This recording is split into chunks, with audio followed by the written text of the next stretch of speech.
So hello class 9th, welcome to enlighten academy. Class 9th आज हम start करने वाले हैं आपके हिस्ट्री का चैप्टर नंबर 1 दी फ्रेंच रेवोल्यूशन। इससे पहले मैंने आपके इकोनॉमिक्स के, पोल के और जियो के तीनों के ही जो पहला चैप्टर है वो मैंने अपलोड कर दिया है। उसके इंपॉर्टेंट क्वेश्चन, उसके एक्सप्लेनेशन, उसके पीवाईक्यू सब कुछ अपलोड हो चुका है। पहले जाके आप उसे देखिए। अच्छा, अभी तक आपने हमारे अगर चैनल को सब्सक्राइब नहीं किया तो पहले सब्सक्राइब कीजिए। और आज हम स्टार्ट करने जा रहे हैं क्या, फ्रेंच रेवोल्यूशन। ठीक है,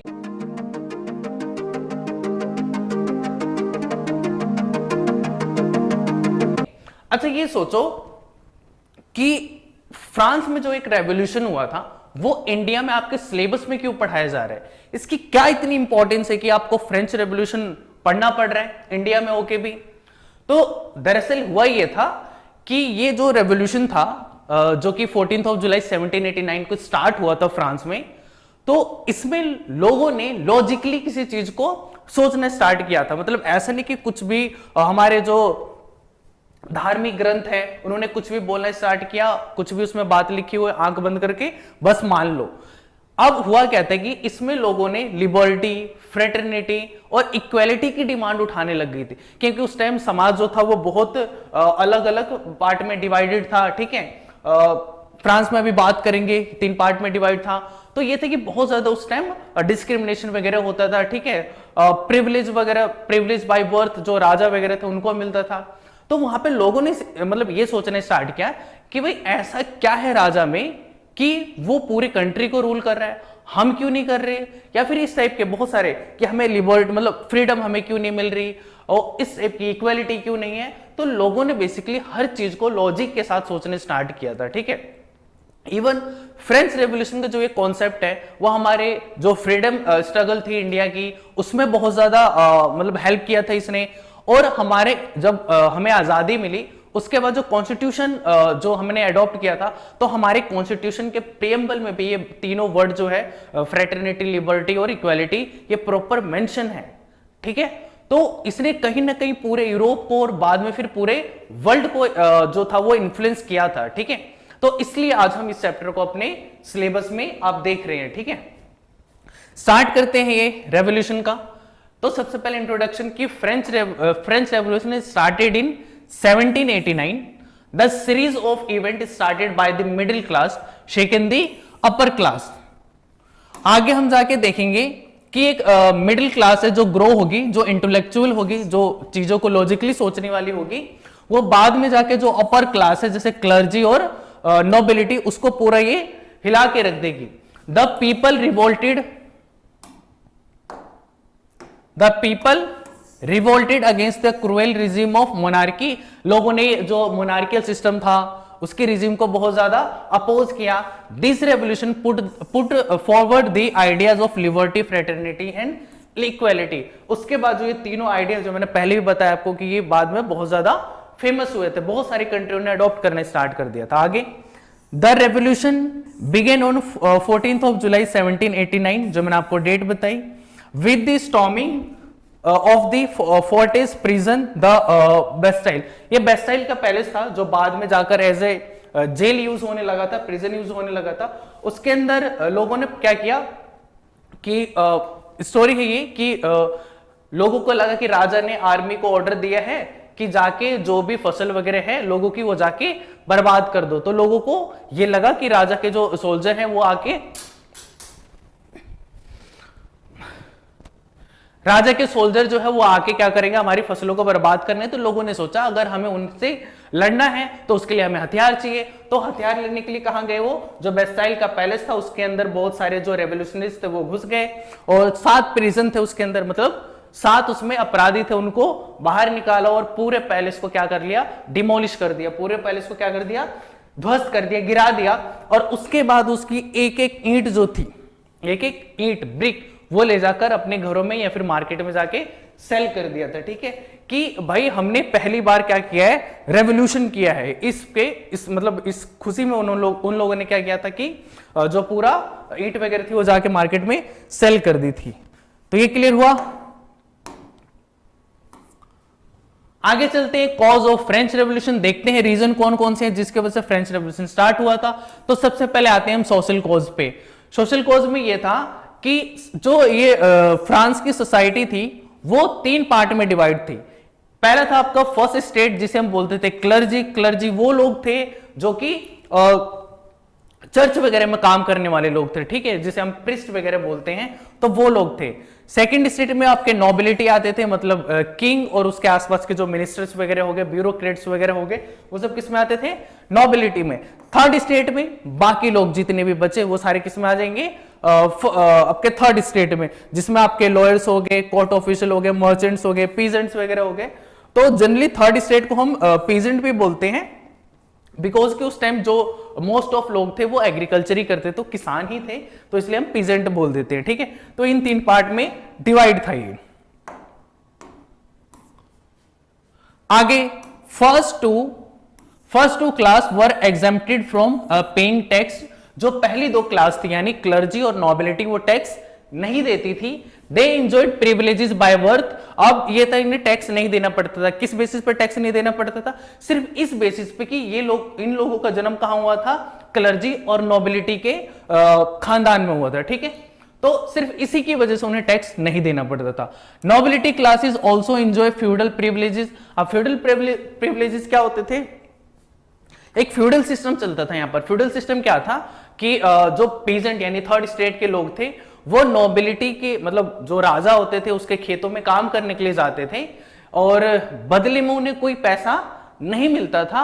बदले में उन्हें बस राजा बोलता था कि हम आपको सिक्योरिटी प्रोवाइड करते हैं कि आप पे कोई अटैक नहीं कर देगा। तो इसे हम बोलते थे फ्यूडल सिस्टम। तो वो एंजॉय करते थे। आगे only the member of the third state had to pay taxes to the state. सिर्फ थर्ड स्टेट, जिसे मैंने आपको बताया कि पीजेंट भी बोलते हैं, सिर्फ वही लोग टैक्स को पे करते थे। डायरेक्ट टैक्स था जिसे हम टेल बोलते थे, ठीक है, जो मतलब नोबिलिटी के पास जाता था। उसके बाद बहुत सारे इनडायरेक्ट टैक्सेस भी थे जो आपके जो एवरीडे यूज में यूज होने वाली चीजें, जैसे सॉल्ट हो गया, टोबैको, डेली यूज की चीजों पे भी इन्होंने टैक्स लगाया था, उसे हम बोलते हैं इनडायरेक्ट टैक्स। तो कहने का मतलब हर तरीके से जो पीजेंट थे या थर्ड स्टेट था उसको जो था वो एक्सटोर्ट किया जा रहा था। आगे और टैक्स कॉल्ड टीथ। क्या? टीथ। ये इंपॉर्टेंट है, एग्जाम में बहुत बार पूछा गया है, तो ध्यान रखना। टीथ था जो किस थर्ड स्टेट से लिया जाता था, यानी पीजेंट से लिया जाता था। और कौन लेता था इसे? तो चर्च के लोग, यानी जो आपके क्लर्जी कैटेगरी के लोग थे वो इस टैक्स को कलेक्ट किया करते थे। और वो कितना होता था? ये 10% होता था उनकी इनकम का। सपोज कि एक पीजेंट है जिसकी मंथली इनकम जो है वो 100 रुपए बनती है, तो उसका 10 रुपए जो सीधा कहा जाता था एज ए टीथ टैक्स के रूप में चर्च के पास जाता था, ठीक है। ये क्लियर ये चीज। आगे clergy and nobility were 10% of the population but the possessed 60% of the land. अच्छा, क्लर्जी और नोबिलिटी ये दोनों ही मिलाकर इनकी पॉपुलेशन कितनी थी? सिर्फ 10%, बट ये 60% जमीनों को ये होल्ड करते थे, ठीक है। आगे जो थर्ड स्टेट थे वो टोटल पॉपुलेशन के 90% थे, बट कितनी परसेंट जमीनें होल्ड कर रहे? सिर्फ 40%। क्लियर चीज। तो आपको डिस्क्रिमिनेशन तो बिल्कुल साफ साफ दिख रहा होगा इसमें।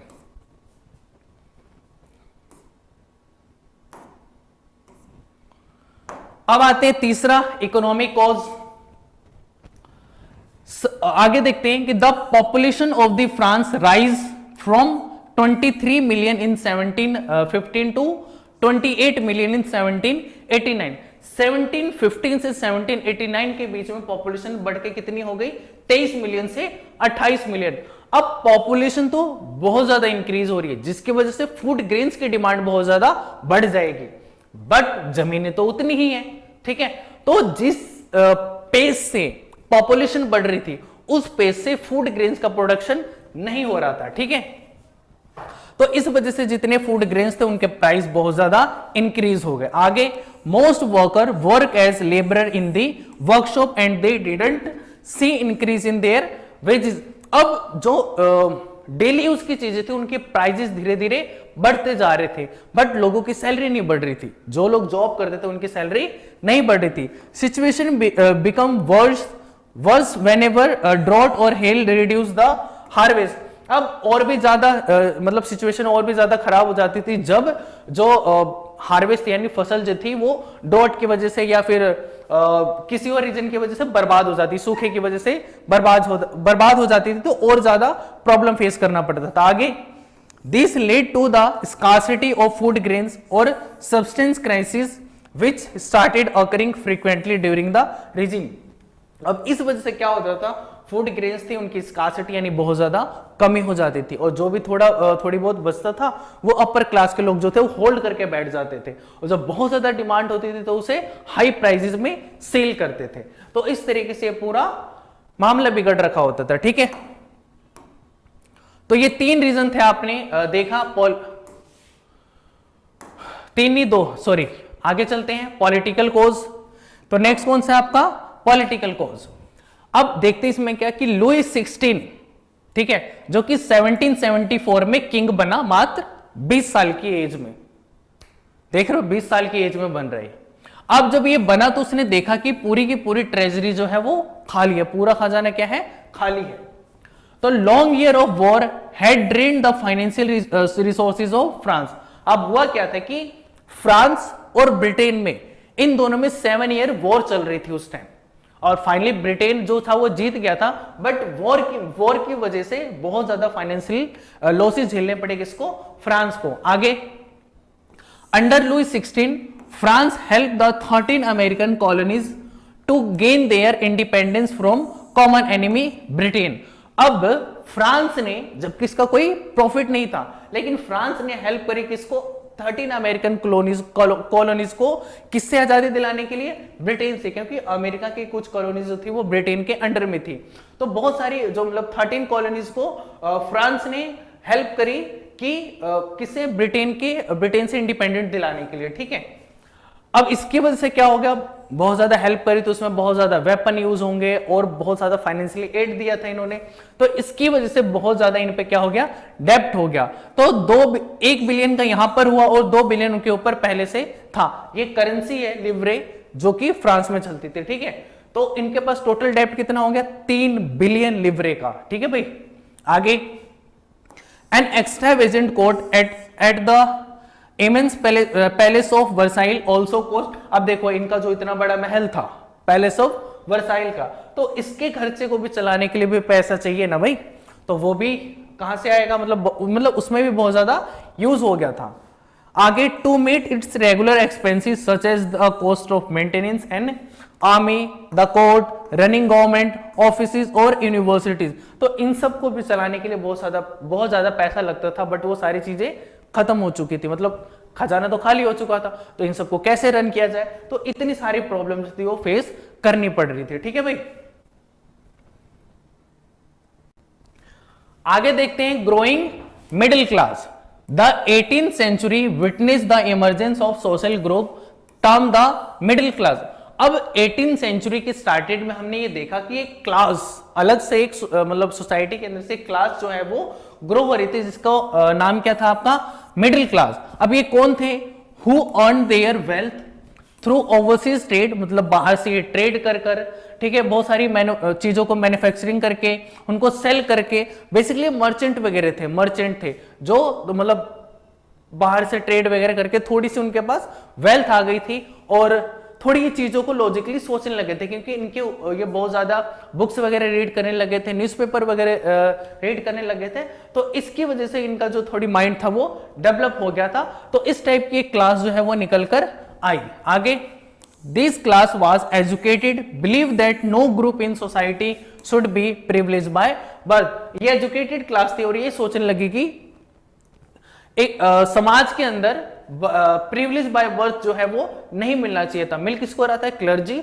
और नोबिलिटी को। ठीक है भाई, आगे, they were inspired by the ideas put forward by the various philosophers and become a matter to talk intensively for these classes in saloons and coffee houses and spread among people through books and newspaper।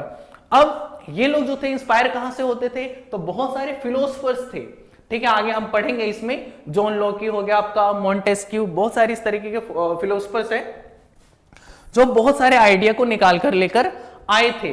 तो उन्हीं idea से inspire हुए थे ये middle class लोग। और ये होता क्या था कि जो आपके फिलोसफर्स थे उन्होंने बुक बहुत सारी लिख रखी थी, फिर उनकी जो थिंकिंग थी वो आइडियाज थे वो न्यूज़पेपर वगैरह में लिखे जाते थे। तो न्यूज़पेपर में क्या होता था कि जैसे कोई कॉफी शॉप पे है तो कॉफी शॉप पे वो जो न्यूज़पेपर था वो बहुत तेज से पढ़ता था ताकि आसपास के लोगों को भी मतलब क्योंकि उस टाइम पढ़े लिखे लोग ज्यादा नहीं होते थे, तो जो भी एक पर्सन पढ़ा लिखा होता था न्यूज़पेपर तेज से पढ़ता था ताकि लोगों के पास ये आइडिया जो थे वो स्प्रेड हो। ठीक है, तो सलून्स में, कॉफी हाउसेस में ये सारी चीजें चलती रहती थी। ठीक है, the American constitution and it's guarantee for individual right was an important example for political thinker in France. अब अमेरिका जब लिबरेट हुआ था 1776 में आजादी मिली थी तो उसने अपना कॉन्स्टिट्यूशन बनाया और उसमें दे रखा था कि इंडिविजुअल फ्रीडम, मतलब हर एक पर्सन को लिबर्टी या फ्रीडम दे रखी थी। तो उस चीजों से भी बहुत ज्यादा इंस्पायर हुए थे लोग और वहां के फिलोसफर्स। ठीक है भाई, अब नेक्स्ट चलते हैं। नेक्स्ट क्या है आपका, philosophers and there contribution in revolution. Philosophers के बारे में जानते हैं और उनका कंट्रीब्यूशन क्या था इस रेवोल्यूशन में वो देखते हैं। तो सबसे पहले आपका फिलोसफर आता है आपका जॉन लॉक की, जिन्होंने बुक लिखी थी आपकी two treaties of the government. अब इन्होंने क्रिटिसाइज किया था क्या, the doctrine of the divine and absolute right of the monarch. अच्छा, जो राजा होते थे वो लोगों को इस तरीके से बेवकूफ बनाते थे कि भाई हमें गॉड ने भेजा है आप लोगों पे क्या करने के लिए, राज करने के लिए।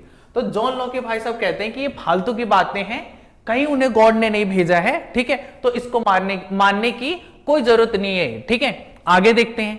जीन जैकब रूसो, ये दूसरे फिलोसोफर थे जिनकी बुक का नाम क्या था आपका, सोशल कॉन्ट्रैक्ट। ठीक है, इन्होंने प्रपोज किया था आपका फर्स्ट टाइम डेमोक्रेसी का जो कॉन्सेप्ट आया था वो यहीं से आया था।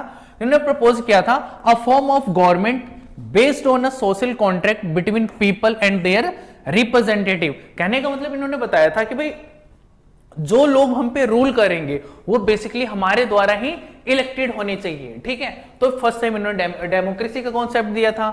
आगे देखते हैं मॉन्टेस्क्यू, जो कि हमारे तीसरे इंपॉर्टेंट फिलोसफर्स हैं। इन्होंने बुक लिखी थी the spirit of the laws, in which he proposed a division of power within the government between the legislative, the executive and the judiciary।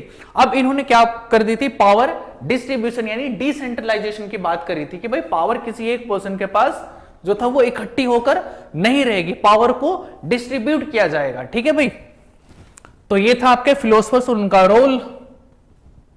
आगे देखते हैं the outbreak of the revolution. हाँ, मतलब किस तरीके से जो रेवोल्यूशन था वो बर्स्ट हो गया।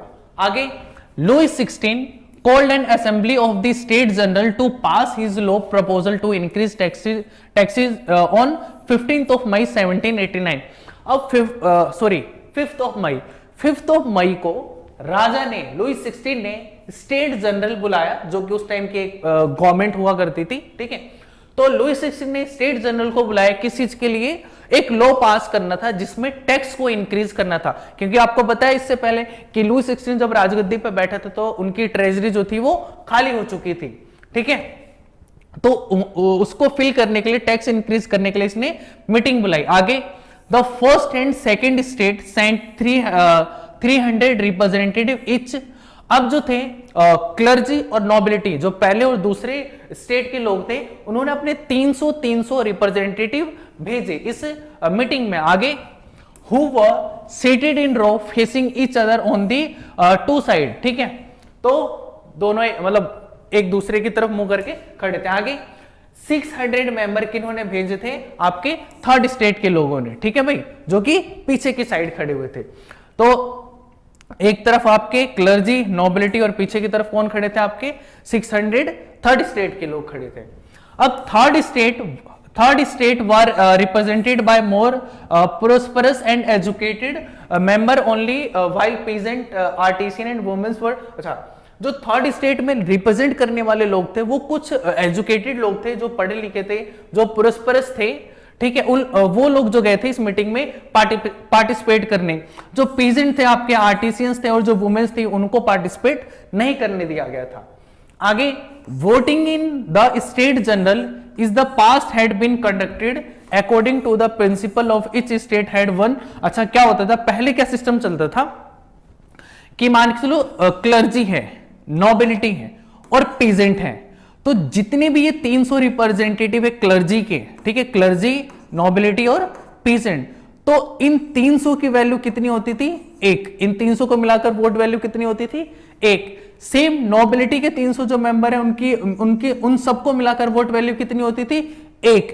और इन 600 मेंबर जो थे थर्ड स्टेट के, इनकी भी वोट वैल्यू कितनी होती थी? 1। अब अगर कोई लॉ पास होने जा रहा है तो उस लॉ पे वोटिंग होगी।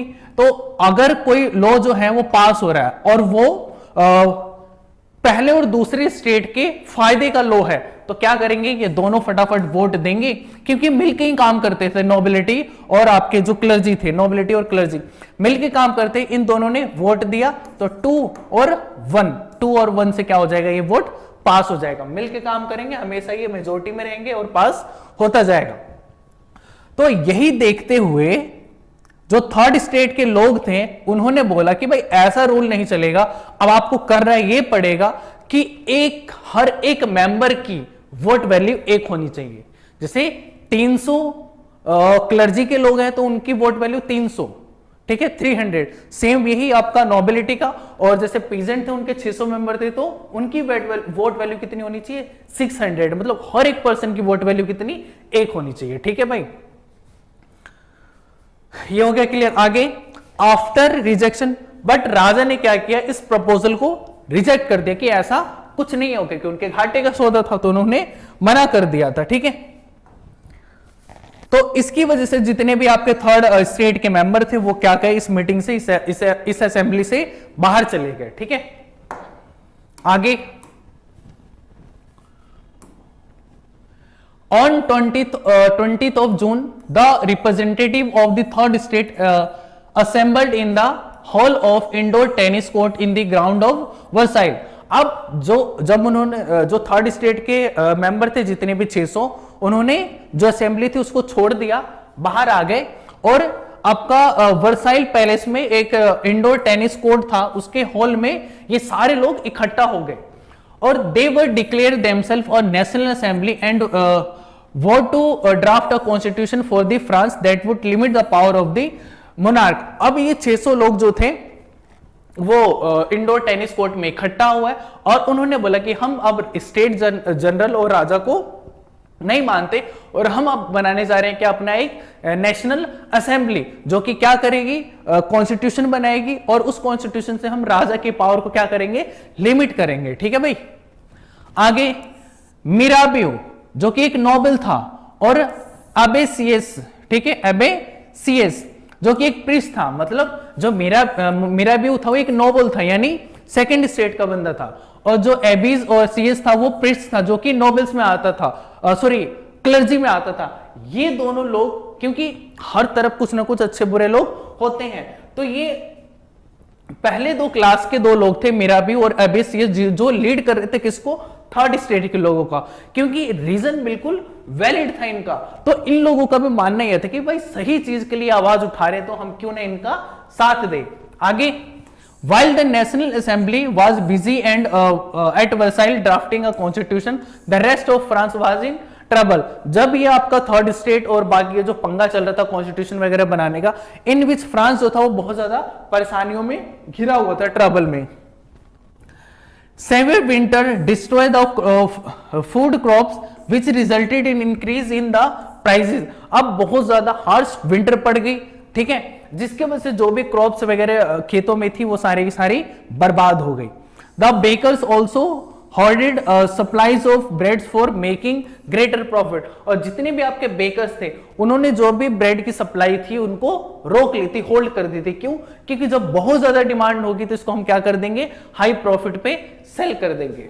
आगे After spending hours in long queues at the bakers, crowded of angry women stormed into the shops. अब ब्रेड लेने के लिए बहुत लंबी लाइन लगी रहती थी, तो जो उसमें वुमेन्स खड़ी रहती थी लाइनों में, वो बहुत ज्यादा गुस्से में आ गई और पूरी बेकरी वगैरह को तोड़ ताड़ देती थी। आगे at the same time the king order troops to move into Paris on 14th of July. The agitated crowd storm and destroy the Bastille. तो मैंने आपको बताया था ना कि राजा ने अपने ट्रूप्स को ऑर्डर दिया कि कैपिटल में जाओ, पेरिस में जाओ और वहां पे जाके क्या करो, मतलब भेजा था जनरली उसने, राजा ने। बट लोगों के बीच ये अफवाह फैल गई कि जो लोग आ रहे हैं बेसिकली वो क्या करने आ रहे हैं, उनकी क्रॉप्स को डिस्ट्रॉय करने के लिए आ रहे हैं। तो उन लोगों ने, क्योंकि उन्हें हथियार चाहिए थे उन्हें लड़ने के लिए, तो उन लोगों ने जो बेस्टाइल का पैलेस था, जो कि अभी जेल की तरह यूज हो रहा था, उस पे गए, वहां के जितने भी आपके गार्ड वगैरह थे उनको मार दिया, साथ उसमें प्रिजनर्स थे उनको छुड़ा के लेके आ गए, जो भी हथियार थे उनको लूट लिया, ठीक है, और पूरे बेस्टाइल के पैलेस को तोड़ दिया गया, ठीक है। हां, तो आगे क्या है, वही बात कि in the countryside rumours spread from village to village that the lords of the manors were on their way to destroy the ripe crop through their hired gangs. अब लोगों के बीच ये अफवाह फैल गई कि जो जागीर है, मतलब जो खेत का मालिक है, वो क्या कर रहे हैं, अपने भाड़े के गुंडों को भेज रहे हैं, किस लिए, हमारी जो पकी फसलें हैं उनको बर्बाद करने के लिए। Due to fear peasant in several district attack the castle of nobles। अब इस चक्कर में जो बहुत सारे आपके peasant थे, मतलब थर्ड स्टेट के लोग थे, उन्होंने नोबल्स के जो महल थे, कैसल थे, उनको डिस्ट्रॉय कर दिया।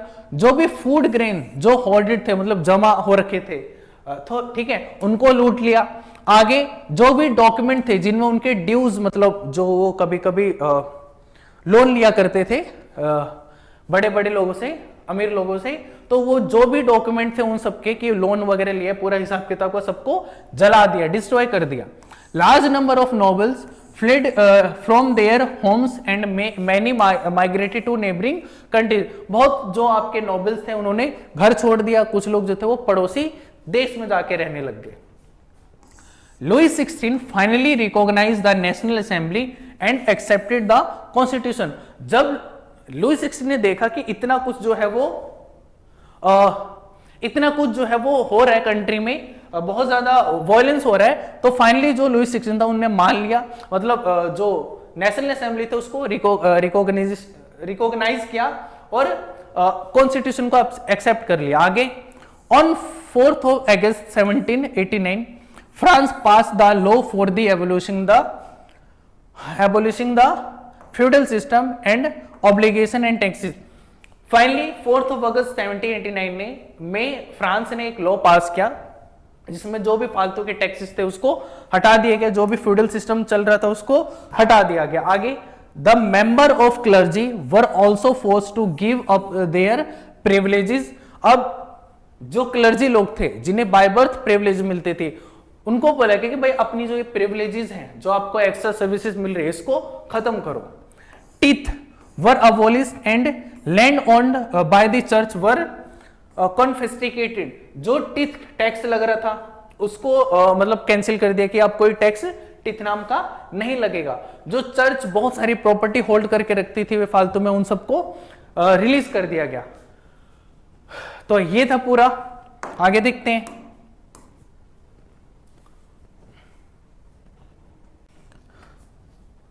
अब चलते हैं अपने नेक्स्ट टॉपिक। टॉपिक क्या आपका कि France become a constitutional monarchy. अच्छा, मैं आपको एक बात बता दूं कि जो रेवोल्यूशनरीज थे, जो राजा के खिलाफ रेवोल्यूशन कर रहे थे, वो ये नहीं चाह रहे थे कि हम राजा को बिल्कुल हटा ही दे। वो ये चाह रहे थे कि राजा भी हो बट वो लिमिट पे काम करे। मतलब वो, और लिमिट कौन सेट करेगा? उनका कॉन्स्टिट्यूशन। मतलब कॉन्स्टिट्यूशन रहेगा जिसके अंडर में रह के राजा काम करे। ठीक है, तो राजा को नहीं हटाना चाहते थे, तो इसलिए हम क्या बोलते हैं इसे? Constitutional monarchy. The national assembly completed the draft of the constitution in 1791। National assembly ने 1791 में अपना कॉन्स्टिट्यूशन जो था वो बना दिया, जिसका मेन ऑब्जेक्टिव क्या था? जो मोनार्क था उसकी पावर को लिमिट करना। आगे the power were now separated and assigned to different institution. आपका जो पावर था वो लेजिस्लेचर, एग्जीक्यूटिव और जुडिशरी की फॉर्म में डिवाइड कर दिया गया। ठीक है भाई। The constitution of 1791 give the power of making laws in the hand of National Assembly which were directly indirectly elected. अब जो भी लॉ मेकिंग का पूरा वो था, अथॉरिटी थी, वो किसको दे दी गई थी? आपकी नेशनल असेंबली को दे दी कि भाई जो भी लॉज वगैरह बनाने होंगे वो अब से नेशनल असेंबली ही बनाएगी, जिसको जो थी वो इनडायरेक्टली इलेक्टेड होती थी, ठीक है। The national assembly was elected by a group of electoral which were वो इस तरीके, अच्छा नेशनल असेंबली जो थी वो ग्रुप ऑफ इलेक्टोरल के थ्रू इलेक्ट किया जाता था। अब इनमें दो चीजें थी, एक आपके एक्टिव सिटीजन होते थे और एक आपके होते थे पैसिव सिटीजन्स। जो एक्टिव सिटीजन्स होते थे वो वोट करते थे किसमें, नेशनल असेंबली के मेंबर्स के लिए। अच्छा, एक्टिव सिटीजन्स होते कौन थे, तो वे लोग जिनकी एज 25 ईयर से ज्यादा होती थी और वो आपका एक लेबर को 3 दिन में जितनी वेजेस मिलते हैं उनसे ये 3 टाइम ज्यादा जो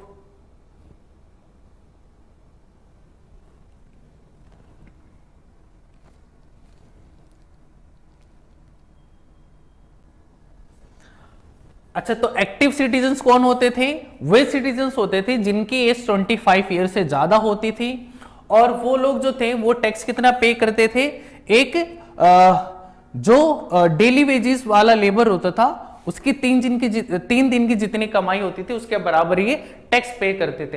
या फिर सिंपल आप ये भी कह सकते थे कि एक्टिव सिटीजन वो होते थे मेंस विद प्रॉपर्टी, जिनके पास प्रॉपर्टी होती थी, और बाकी जो लोग बचे जिनके पास प्रॉपर्टी नहीं थी, उसके बाद वुमेन्स, इनको किसमें रखा गया, पैसिव सिटीजन्स में, जिनका कोई रोल नहीं होता नेशनल असेंबली के मेंबर को इलेक्ट करने में। तो क्लियर है चीजें। आगे France abolishes monarchy and become a republic, ठीक है, देखते हैं ये।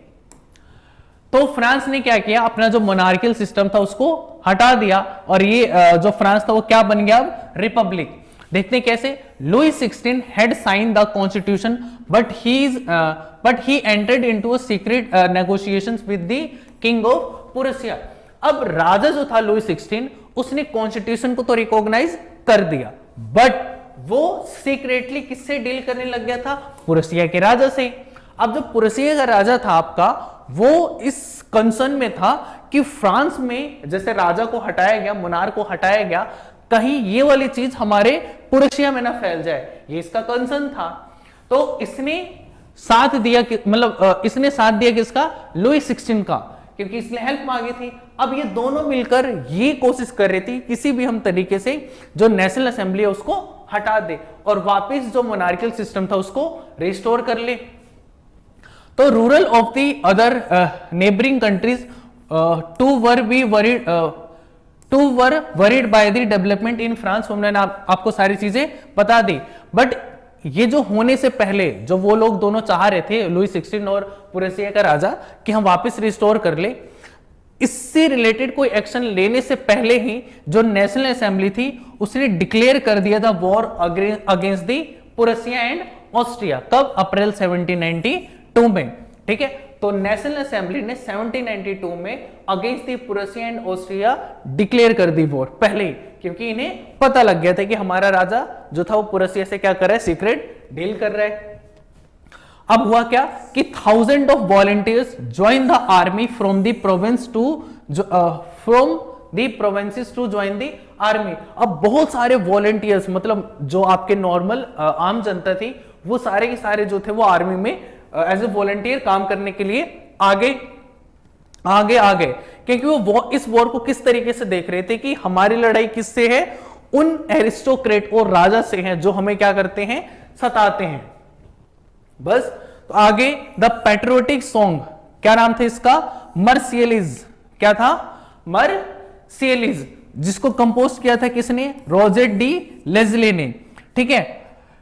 इस सॉन्ग को कब गाना कब गाया गया था फर्स्ट टाइम, जब वॉलंटियर्स थे, मार्च कर रहे थे, कहां से, पेरिस के लिए मार्च कर रहे थे, तब इस पहले इस सॉन्ग को पहली बार क्या किया गया था, कंपोज किया था या फिर गाया गया था, ठीक है। और अभी ये जो मर्सियलिज है वो आपका नेशनल एंथम है, कहां का, फ्रांस का, ठीक है।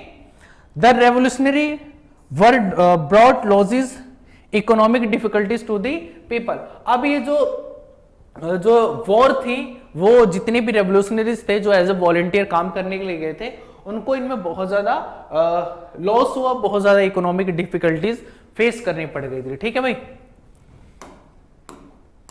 आगे political club were established by the people who was wish to discuss government policies and plan to their on the form of action। अब बहुत सारे पॉलिटिकल क्लब जो थे वो उभर के आ रहे थे, ठीक है, और पॉलिटिकल क्लब में मेंबर कौन होते थे, जिन्हें गवर्नमेंट की पॉलिसीज पे डिस्कस करना ज्यादा अच्छा लगता था और वो अपने फॉर्म ऑफ एक्शन को जो थे वो इंप्लीमेंट करना चाहते थे, तो ये लोग थे। अब द मोस्ट सक्सेसफुल जो इसमें क्लब था उसका नाम क्या था, जैकोबिन क्लब, जिसका राजा कौन था आपका, Maximilien Robespierre. The member of the Jacobin club belong mainly to the less prosperous section. अब थर्ड स्टेट में जो लेस प्रोस्परस लोग थे वो सारे लोग जो थे वो क्लब बनाए थे, और इसमें भी फेमस कौन सा था आपका, जैकोबिन क्लब। इसमें मेंबर में होते कौन कौन से थे, जो छोटे मोटे दुकानदार हो गए, आपके आर्टिसियंस हो गए, सर्वेंट वगैरह हो गए, डेली वेजेस के वर्कर हो गए, ये सारे मिलकर ये जो थे क्लब्स वगैरह फॉर्म करते थे। आगे Jacobin start wearing long strip trouser and came to be known as the sans culottes. ठीक है, अब जो जैकोबिन्स क्लब के मेंबर थे वो अलग तरीके के ड्रेस पहनने लग गए थे। ठीक है, मतलब घुटनों तक की पैंट होती थी, स्ट्रिप होती थी लंबी सी, ठीक है, इस टाइप की, जिसे हम सेंट क्लूटिस बोलते थे।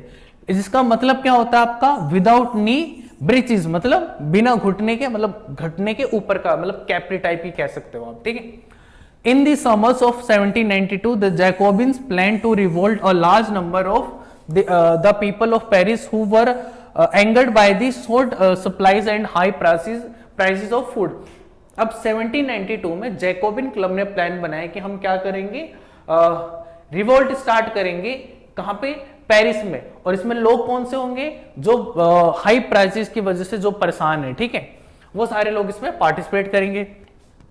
10 अगस्त को they storm the palaces of Tuileries, massacred the king's guards and held the king himself as a hostage of several hours। अब 10 अगस्त को जितने भी रेवोल्यूशनरीज थे वो पैलेस ऑफ द ट्यूलेरीज में घुस गए और जितने भी राजा के गार्ड थे उन सबको मार दिया और राजा को क्या कर दिया, बंदी यानी हॉस्टेज बना के रख लिया। Later the assembly voted to imprison the royal family, elected were held. अब उसके बाद ये इस चीज पे वोटिंग होगी कि क्या हमें राजा को प्रिजन में रखना चाहिए या नहीं रखना चाहिए। ठीक है, आगे from now on all man of 21 year and above regardless on the wealth got the right to wealth. अब क्या था कि 21 साल से ऊपर के जितने भी लोग हैं, चाहे उनके पास वेल्थ है ना हो, उनके पास राइट टू वोट मिल जाएगा, मतलब उनके पास राइट टू वोट होता है। The newly elected assembly were called the convention. जो न्यूली इलेक्टेड असेंबली थी, अब क्या हो, उसका नाम क्या हो गया था आपका, convention. The 21 September 1792 it abolish the monarchy and declare France as a republic. 1792 मतलब 21 सितंबर 1792 को मोनार्कियल सिस्टम को हटा दिया गया और फ्रांस अब क्या बन चुका था, रिपब्लिक बन चुका था। Louis XVI were sentenced to the death by a court on the charge of treason। अब जो लुइस 16 था उनको कोर्ट ने क्या, डेथ ऑफ सेंटेंस यानी मौत की सजा सुना दी थी। सेम जो उसकी रानी थी मैरी एंटोनिएट, इसका भी सेम वही हाल हुआ, मतलब ग्लूटिन कर दिया गया ना। ग्लूटिन देखी थी ना आपकी बुक में है, वो दिखाया गया कि एक ब्लेड होती थी, नीचे गर्दन, और ब्लेड ऊपर से गिरती थी और गर्दन काट देती थी। ठीक है, तो बाद में लुइस 16 और जो इसकी वाइफ थी मतलब मैरी एंटोनिएट, किंग क्वीन, दोनों को ही ग्लूटिन कर दिया गया। ठीक है, किसने किया था, तो ये जैकोबिन क्लब के मेंबर्स ने किया था। ठीक है भाई, अब अपना नेक्स्ट टॉपिक क्या है आपका, कि द रेन ऑफ टेरर। देखते हैं डर का माहौल। द पीरियड ऑफ 1793 टू 1794, इसके बीच में इस पीरियड को बोला जाता है हम रेन ऑफ टेरर। जब रॉबेस्पियर है ना, मैक्सिमिलियन रॉबेस्पियर फॉलो कर रहा था अपनी पॉलिसीज को, और मतलब जब वो जैकोबिन क्लब का हेड बना मैक्सिमिलियन रॉबेस्पियर, उसके बाद उसने बहुत हार्श पनिशमेंट वगैरह निकाल दी थी, ठीक है। अब करता क्या था ये कि बहुत सारे ये अपने एनिमीज को, एक्स नोबल्स को, क्लर्जी को, member of other political parties को, इवन वो अपने जैकोबिन क्लब के भी जो मेंबर थे, जो उसकी बातों से एग्री नहीं करते थे, जो उसके मेथड से एग्री नहीं करते थे, उसको भी वो जेल में डाल देता था या फिर उन्हें ग्लूटिन यानी उनका सर काट देता था। आगे, Robespierre's government issued law placing a maximum ceiling on wages and prices. तो जो मैक्सिमिलियन मतलब रॉबेस्पियर की जो गवर्नमेंट थी उसने लॉ प्रेस किया, हाँ, तो रॉबेस्पियर की जो गवर्नमेंट थी उसने जो वेजेस थे या फिर जो प्राइस वगैरह थे, ठीक है, उन सबको फिक्स कर दिया कि भाई आज से वेजेस जो मिलेंगे वो मैक्सिमम इतने मिलेंगे, या अगर कोई गुड्स एंड सर्विसेज है अगर वो सेल हो रही है तो उसका मैक्सिमम क्या है, प्राइस इतना रहेगा, ठीक है। आगे जो मीट और ब्रेड थे उनको राशन में इंक्लूड कर लिया गया। आगे, peasant were forced to transport their grains to the cities and sell it at prices fixed by the government. जो पीजेंट थे उनको फोर्स किया गया कि भाई आप जो आपके पास जो ग्रेन्स है, अनाज है, उसको ट्रांसपोर्ट करके शहरों में ले जाओ और जो प्राइस हमने सेट किए हैं उन प्राइसों पे आप बेचो उन्हें। आगे, the use of more expensive white floor and forbidden and all citizen. अच्छा, जो ये व्हाइट फ्लोर थे मतलब सफेद जो आटा था वो यूज करना बंद करवा दिया था। इसने बोला कि भाई आप सभी को क्या खाना है, जो गेहूं के मतलब गेहूं से बना हुआ होगा कुछ, मतलब व्हाइट फ्लोर नहीं खाना, उसके अलावा गेहूं के जो दाने हैं उनसे जो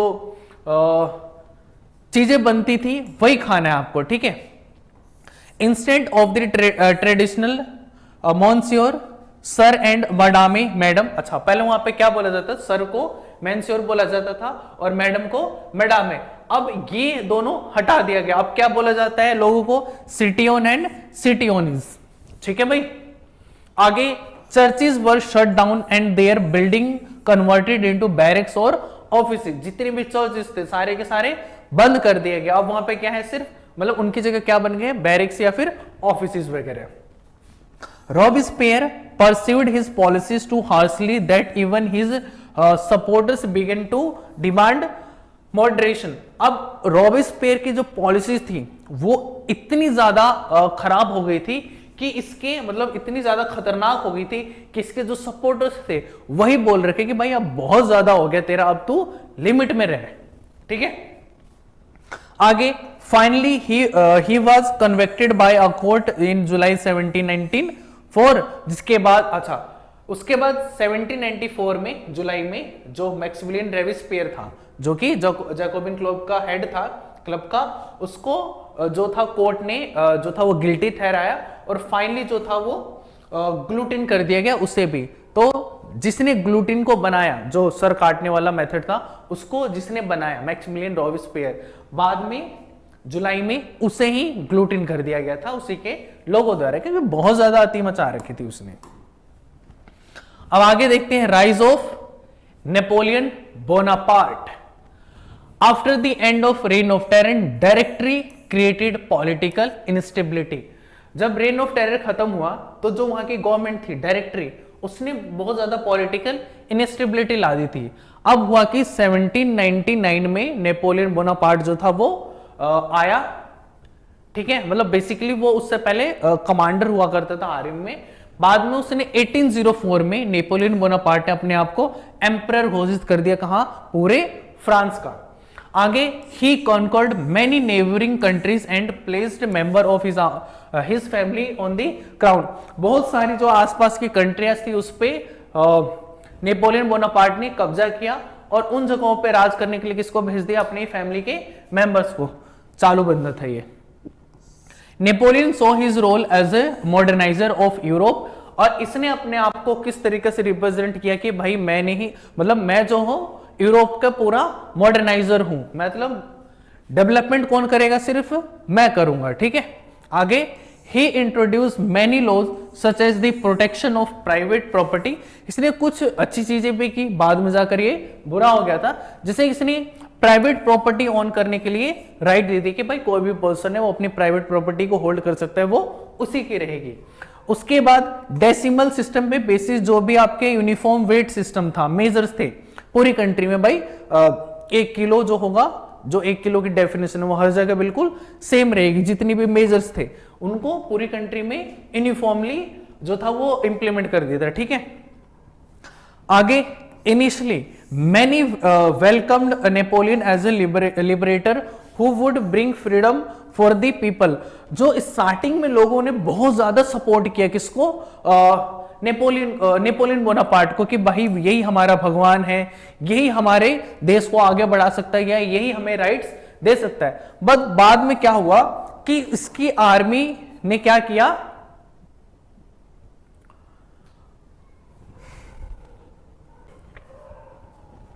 बट बाद में क्या हुआ कि नेपोलियन बोनापार्ट की जो आर्मीज थी उसको एज ए इन्वेडिंग फोर्सेस देखा गया। मतलब नेपोलियन बोनापार्ट की जो आर्मी है वो कहीं भी जाकर कहीं भी इन्वेड कर देती है, किसी को भी मार देती है, ठीक है। और बाद में क्या करने लग गया था, क्योंकि इसका पूरा एम ये था कि मुझे पूरे यूरोप को जीतना है, ठीक है, तो उसके लिए बहुत बड़ी आर्मी चाहिए। तो फ्रांस के जितने भी यंग लोग थे उनको ये जबरदस्ती उठा के ले जाता था अपनी आर्मी में भर्ती करने के लिए, ठीक है। तो बहुत ज्यादा बाद में इसकी इमेज खराब हो गई थी।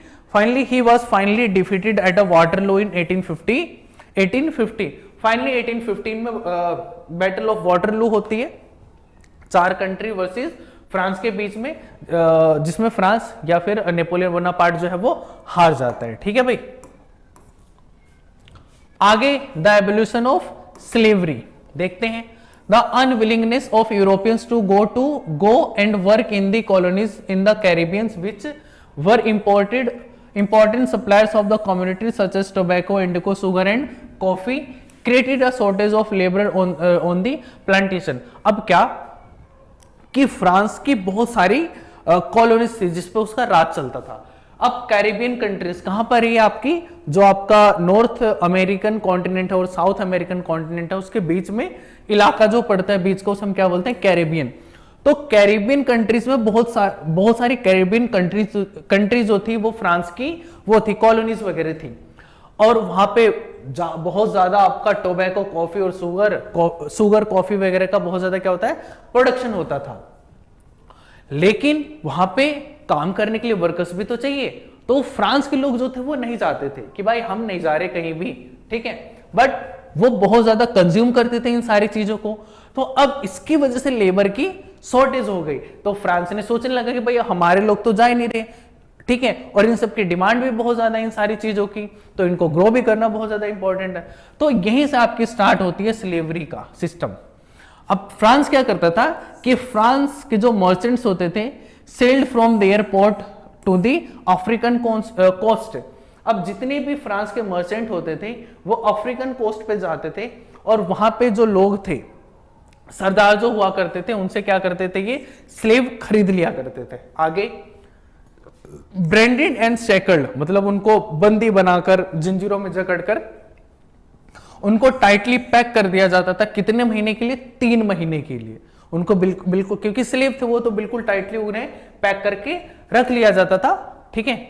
और अटलांटिक से कैरिबियन के बीच की जो दूरी है उसको तय किया जाता था। आगे there they were sold to the plantation work owner, और उसके बाद वो कैरिबियन में पहुंचकर और जितने भी प्लांटेशन वर्कर है उनको, जितने भी आपके स्लेव थे उनको बेच दिया जाता था। The exploitation of slave labor made it possible to meet the growing demand in European market for sugar, coffee and indigo। अब यही स्लेव थे जिनकी वजह से जो था, जो भी फ्रांस की या यूरोप की सोसाइटी में जो डिमांड थी इन सारी चीजों की, उनको फुलफिल किया जाता था। आगे पोर्ट सिटीज जैसे कि आपका बोर्डियो एंड नेंटीज, ये जो पोर्ट सिटीज थी वो इन्हीं चीज के लिए बहुत ज्यादा फेमस थी, आपकी स्लेव वगैरह के लिए, ठीक है। The National Assembly had long debate about whether the right of man should be extended। अच्छा, जो नेशनल असेंबली थी फ्रांस में जो बनी थी, या मैंने पीछे बताया था, उस नेशनल असेंबली में बहुत लंबी डिबेट चली थी कि क्या जो स्लेवरी का सिस्टम है वो सही है या गलत है, और क्या हमें जो स्लेवरी का सिस्टम वो खत्म कर देना चाहिए। तो ये वाला सिस्टम पूरा मतलब डिस्कस हुआ था, बट किसी ने भी स्लेवरी के अगेंस्ट में कोई भी लॉ पास नहीं किया, मतलब नेशनल असेंबली में कोई भी लॉ पास नहीं हुआ उसके अगेंस्ट में, क्योंकि वो लोग डरते थे किससे, मर्चेंट से, बिजनेसमैन से, क्योंकि उनका काम ही, बिजनेसमैन का काम ही किससे चलता था, स्लेव वगैरह का चलता था, स्लेव वगैरह से चलता था। तो इसलिए कोई भी जो लॉज वगैरह पास नहीं हो पाया था। ठीक है भाई, तो मतलब स्लेवरी का सिस्टम चल ही रहा था। अब आते हैं आपका the revolution and everyday life after the storming of the Bastille in the summer of the 1789 was the evolution of censorship. अब जैसे ही 1789 की गर्मियों में वेस्टाइल पैलेस को उड़ाया गया, ठीक है, तोड़ दिया गया, उसके बाद सेंसरशिप भी खत्म हो चुकी थी। The declaration of the right of man and citizen proclaimed freedom of speech and expression to be a natural right. जो लोगों, मतलब freedom of speech and expression जो था वो लोगों के लिए नेचुरल राइट बना दिया गया था। आगे newspaper, pamphlet, books and printed picture flooded the towns of France from where they travelled rapidly into the countryside and describe and discuss the events and changes taking place in the France। अब क्या था कि newspaper में, pamphlets में, books में और बहुत सारी और ऐसी चीजें थी, मैगजीन्स वगैरह, जिसमें जो कंट्री के अंदर जो रेवोल्यूशन हो रहा था वो सारी चीजें प्रिंट होती थी। और गांव के जो मतलब फ्रांस के जो गांव वाले इलाके थे, ठीक है, वहां तक भी वो सारी चीजें पहुंचती थी और हर एक पर्सन को पता चलता था कि भाई पूरे फ्रांस में चल क्या रहा है। Plays, songs and festival processions attracted large number of people। अब जो भी रेवोल्यूशनिस्ट थे वो बेसिकली प्लेस वगैरह क्या करते थे, सॉन्ग वगैरह गाते थे, पैट्रियोटिक सॉन्ग वगैरह, जिसकी वजह से बहुत सारे लोग जो तो अट्रैक्ट होते थे और उस रेवोल्यूशन को ज्वाइन करते थे। ठीक है, और उसके बाद लोगों तक पहुंचाया जाता था भाई किसका आइडिया, लिबर्टी और जस्टिस, इक्वालिटी वगैरह का आइडिया समझाया जाता था, उन्हें बताया जाता था। ठीक है भाई, आगे legacy of the French revolution, यानी फ्रांस की क्रांति ने हमारी पूरी दुनिया को क्या दिया। तो the idea of liberty and democratic rights were the most important legacy of the France revolution. मैंने बताया कि इवन इंडिया की जो फ्रीडम स्ट्रगल थी उसमें भी फ्रेंच रेवोल्यूशन ने बहुत ज्यादा योगदान दिया था। ठीक है भाई, क्योंकि बहुत सारे आइडिया लिबर्टी का, डेमोक्रेटिक राइट्स के, सब वहीं से आए थे।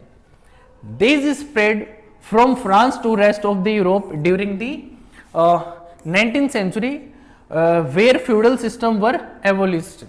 अब फ्यूडल सिस्टम वहां पे एबोलिश हो चुका था। ठीक है, और फ्रांस, और ये जो सिस्टम था, मतलब फ्रांस में की जो क्रांति थी वो बाकी पूरे यूरोप में, फिर पूरे वर्ल्ड में फैली थी। Later this ideas were adopted by the Indian revolutionary struggle, जो मैंने आपको बताया, जैसे कि टीपू सुल्तान हो गए, राजा राम मोहन राय हो गए, ये सब भी बहुत ज्यादा जो थे वो इंस्पायर हुए थे फ्रांस की जो रेवोल्यूशन हुआ था उसमें जो चीजें हुई थी, जो कॉन्सेप्ट आया था उससे। ठीक है भाई, तो ये था पूरा आपका चैप्टर। तो मुझे कमेंट बॉक्स में बताना अगर कोई चीज समझ ना आई हो तो, बाकी इसको खत्म करते हैं। थैंक यू सो मच पूरा लेक्चर देखने के लिए।